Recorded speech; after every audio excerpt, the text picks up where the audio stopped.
البدایہ والنہایہ میں یہ واقعہ لکھا ہے کہ حضرت علی رضی اللہ تعالیٰ نے عمر فاروق کے زمانے میں خواب دیکھا. اس کے زمانے میں عمر فاروق رضی اللہ تعالیٰ کے زمانے میں حضرت علی نے خواب دیکھا کہ میں فجر کی نماز کے لیے مسجد میں گیا. نبی علیہ الصلوۃ والسلام آئے, نماز پڑھائی. نماز کے بعد نبی علیہ الصلوۃ والسلام نے مقتدیوں کی طرف اپنا رخ کیا. اتنے میں ایک عورت آئی اور کھجوروں کا تال اس کے پاس تھا. انہوں نے پیغمبر کو دی وہ تال. نبی علیہ الصلوۃ والسلام نے اس تال میں سے علی کہتے ہیں مجھے 2 کھجوریں, وہ 2 کھجوریں میں نے کھائی. مجھے بڑا مزہ آیا. مزہ اس لیے آ رہا تھا کہ ایک تو پیغمبر کا دیدار ہوا, پھر نماز پڑھی, اس کے بعد کھجوریں ملی. مجھے بڑا مزہ آیا. اتنے میں میرے آنکھ کھل گئی. زمانہ کس کا ہے؟ عمر فاروق رضی اللہ عنہ. جب آنکھ کھل گئی فجر کے لیے گئے مسجد میں. امیر المؤمنین کون تھے؟ عمر فاروق. عمر فاروق رضی اللہ عنہ آئے اور نماز کے لیے آگے ہوئے. وہی صورتیں پڑھی جو خواب میں حضرت علی نے دیکھی تھی کہ پیغمبر نے فجر کی نماز پڑھی. وہی صورتیں پڑھی. اور نماز ختم کرنے کے بعد جب عمر فاروق نے مقتدیوں کی طرف اپنا رخ کیا تو ایک عورت آئی اور کھجوروں کا تال وہ عمر فاروق کو دی تھی. لوگوں کو کیا کرتے ہیں؟ بانٹ میں تقسیم کر. تو عمر فاروق نے 2 کھجوریں علی کو دی. کتنی کھجوریں؟ تو علی نے جب وہ کھا لیا نا تو دل کر رہا تھا کہ اور عمر فاروق سے کہا کہ مجھے اور دیجیے. کہا اگر پیغمبر علیہ السلام آپ کو 2 سے زیادہ دیتے تو میں بھی دے دیتا. اس کو بتایا نہیں ہے خواب.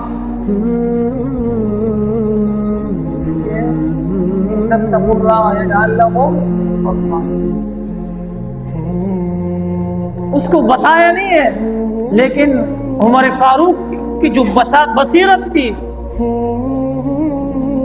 جو اس کا نظر تھا, پہچان گئے. پڑھ لیا تھا ابھی دہلی کے چہروں کو پڑھ لیا.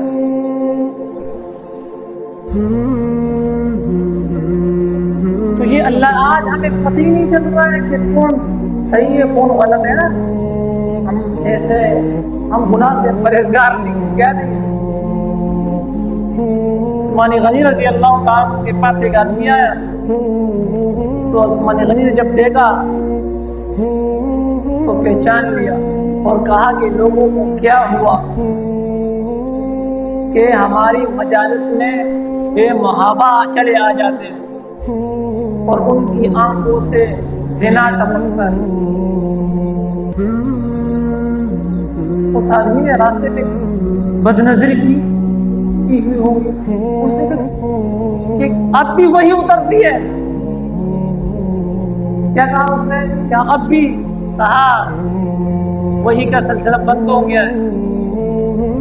یہ مومن کی فراست ہے. یہ وہ امتیاز ہے, یہ وہ پیمانہ ہے جو اللہ تعالیٰ ایمان والوں سے. ایمان والا ہوگا نا وہ کوٹے کھڑے کو پہچانے گا, وہ سچے جھوٹے کو پہچانے گا. ہو سکتا ہے دھوکہ کھائے, لیکن عام طور پر وہ کیا ہوتا ہے, مومن ایک سوراخ سے 2 مرتبہ نہیں ڈسا جا سکتا. تو عرض کرنے کا یہی مقصد ہے کہ پرہیزگاری بھی اختیار کریں گے تو اتنے فائدے بھی ملیں گے, اور فرمایا کہ وہاں سے رزق دیں گے جہاں سے اس کے گمان میں بھی نہیں ہوگا. یہ کس کا فائدہ ہے؟ پرہیزگاری کا. وَيَرْزُقْهُ من حیث لا یحتسب، اس کو ہم روزی وہاں سے دیں گے جہاں سے اس کو گمان بھی نہیں۔